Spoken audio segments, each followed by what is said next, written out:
ಶಿವಮೊಗ್ಗದ ಹತ್ರ ಶ್ರೀಧರ ಸ್ವಾಮಿಗಳ ಆಶ್ರಮ ಇದೆ ಗೊತ್ತಲ್ಲ, ಸಾಗರ ಹತ್ರ ವರದಳ್ಳಿ.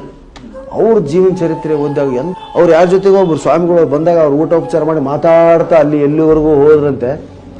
ಹೋಗಿ 3 ಕಿಲೋಮೀಟರ್ ಹೋಗಿದ್ದಾರೆ.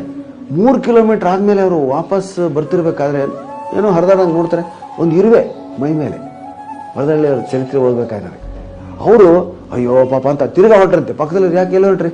ಇಲ್ಲ, ಈ ಇರುವೆ ಅಲ್ಲಿ ಅಷ್ಟು ಇರುವೆಗಳನ್ನ ಬಿಟ್ಟು ನನ್ನ ಮೈ ಮೇಲೆ ಏರಿಬಿಟ್ಟಿದೆ, ಅವರ ಸಂಗಾತಿಗಳನ್ನೆಲ್ಲ ಮಿಸ್ ಮಾಡ್ಕೋತಾ ಇರ್ಬೋದು ಇದು ಅಂತೇಳಿ ತಿರ್ಗಾ 3 ಕಿಲೋಮೀಟರ್ ವಾಪಸ್ ಹೋಗಿ ಅವ್ರು ಎಲ್ಲಿ ಕೂತಿದ್ರೋ ಅದು ತಮ್ಮ ಮೈ ಮೇಲೆ ಎಲ್ಲಿ ಏರಿದೆಯೋ ಇರುವೆ ಅಲ್ಲಿ ಅದನ್ನ ಬಿಟ್ಟು ಬಂದ್ರಂತ್ರಿ. ನಂಬಕ್ ಸಾಧ್ಯನಾ ಈಗಿನವ್ರಿಗೆ? ಇದನ್ನ ಇಷ್ಟನ್ನಾಗ್ಬಿಟ್ಟನ ಇದನ್ನ ಓದಿ.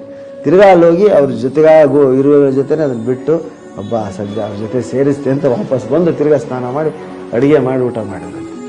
ಎಂಥ ಚರಿತ್ರೆ!